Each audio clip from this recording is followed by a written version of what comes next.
पांडवों का राज्य लौटाने का आग्रह और दोनों पक्षों की कृष्ण से सहायता की मांग। राजा सुशर्मा तथा कौरवों को रणभूमि से भगा देने के बाद पांडवों ने स्वयं को सार्वजनिक रूप से प्रकट कर दिया।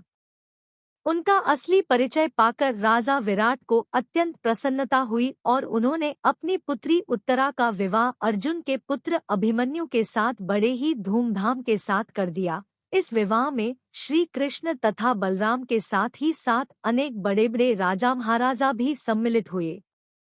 अभिमन्यु के विवाह के पश्चात पांडवों ने अपना राज्य वापस लौटाने के उद्देश्य से श्री कृष्ण को अपना दूत बनाकर हस्तिनापुर भेजा। धृतराष्ट्र के राजसभा में यथोचित सत्कार और आसन पाने के बाद श्री कृष्ण बोले, हे राजन, पांडवों ने यहाँ उपस्थित सभी गुरुजनों को प्रणाम भेजते हुए कहलाया है कि हमने पूर्व किए करार के अनुसार 12 वर्ष का वनवास तथा 1 वर्ष का अज्ञातवास पूरा कर लिया है।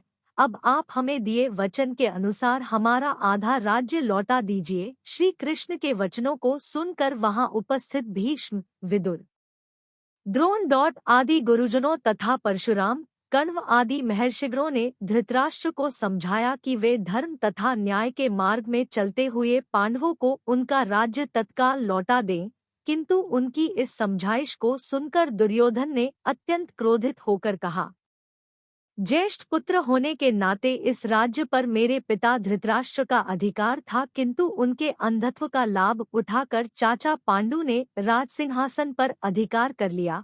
मैं महाराज धृतराष्ट्र का ज्येष्ठ पुत्र हूँ, अतः इस राज्य पर मेरा और केवल मेरा अधिकार है। मैं पांडवों को राज्य तो क्या, सुई की नोक के बराबर भी भूमि देने के लिए तैयार नहीं हूँ। यदि उन्हें अपना राज्य वापस चाहिए तो वे हमसे युद्ध करके उसे प्राप्त कर लें।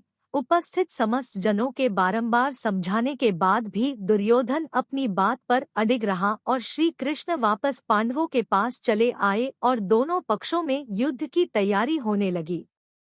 पांडवों को राज्य न देने के अपने निश्चय पर दुर्योधन के अड़ जाने के कारण दोनों पक्ष में मध्य युद्ध निश्चित हो गया तथा दोनों ही पक्ष अपने लिए सहायता जुटाने में लग गए। एक दिन दुर्योधन श्री कृष्ण से भावी युद्ध के लिए सहायता प्राप्त करने हेतु द्वारिकापुरी जा पहुंचा।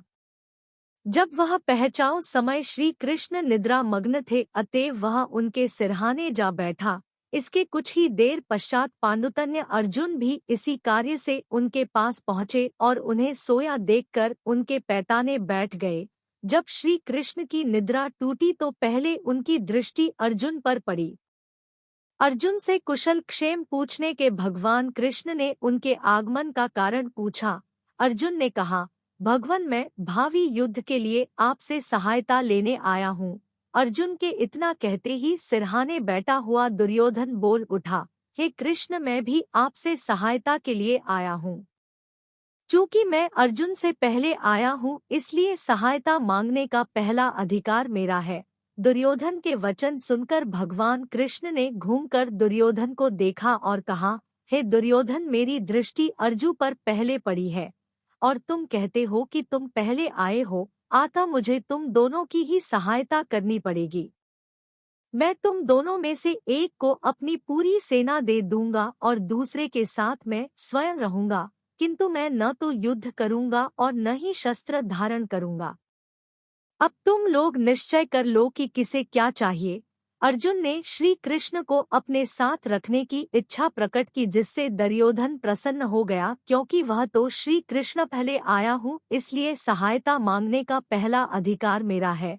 दुर्योधन के वचन सुनकर भगवान कृष्ण ने घूमकर दुर्योधन को देखा और कहा, हे दुर्योधन, मेरी दृष्टि अर्जुन पर पहले पड़ी है और तुम कहते हो कि तुम पहले आए हो, अतः मुझे तुम दोनों की ही सहायता करनी पड़ेगी। मैं तुम दोनों में से एक को अपनी पूरी सेना दे दूंगा और दूसरे के साथ मैं स्वयं रहूंगा, किंतु मैं न तो युद्ध करूंगा और न ही शस्त्र धारण करूंगा। अब तुम लोग निश्चय कर लो कि किसे क्या चाहिए।